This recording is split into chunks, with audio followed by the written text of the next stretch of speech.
Kamu sering ngerasa overthinking nggak? Cemas berlebihan gitu sama banyak hal? Nah, ternyata ada loh obat kuno buat penyakit modern ini, sebuah filosofi lawas yang wah ampuh banget buat tenangin pikiran kita sekarang. Oke, kita mulai dari satu angka aja. Dan angka ini mungkin bakal bikin kamu kaget. 63%? Iya, bener banget. 63% orang dalam sebuah survei nasional merasa khawatir atau bahkan sangat khawatir sama hidup mereka. Jadi, kalau kamu ngerasa gitu, kamu nggak sendirian. Ini tuh kayak gelombang kecemasan bareng-bareng yang sumbernya ya dari ketidakpastian soal karir, keuangan, sampai hubungan. Ini kan jadi pertanyaan besar ya. Kenapa sih kita secemas ini? Apa emang udah nasibnya hidup di zaman modern tuh begini?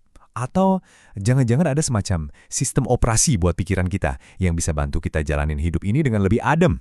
Nah, jawabannya ternyata datang dari tempat yang nggak disangka-sangka. Dari sebuah filosofi Yunani kuno namanya Stoikisme.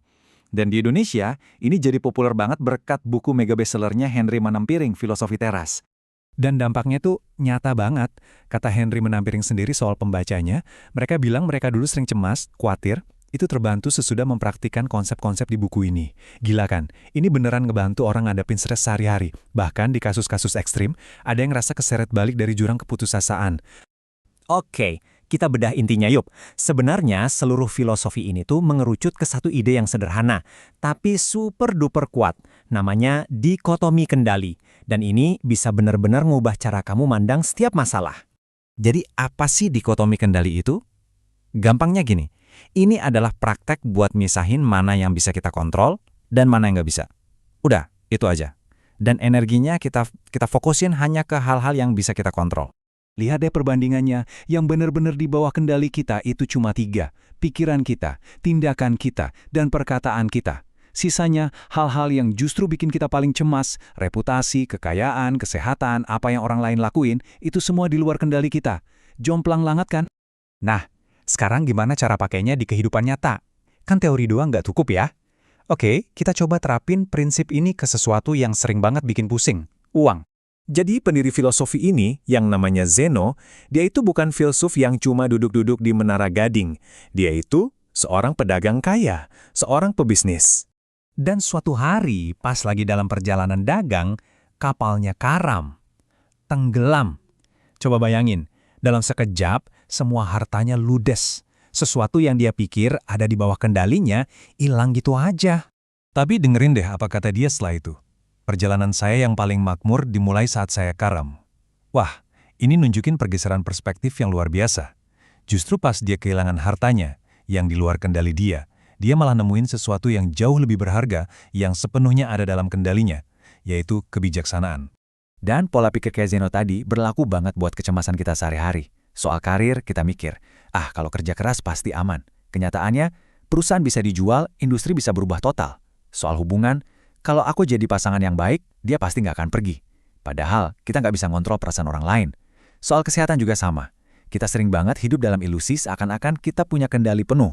Padahal, realitanya, hidup itu jauh lebih nggak bisa ditebak. Terus kalau gitu, di mana dong letak kebahagiaan sejati?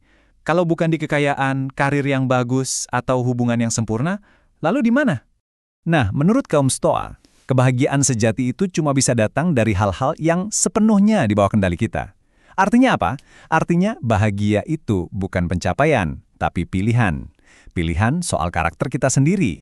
Kebahagiaan itu datangnya dari dalam, dari kita ngasah hal-hal kayak kebijaksanaan, keberanian, kesederhanaan, dan keadilan.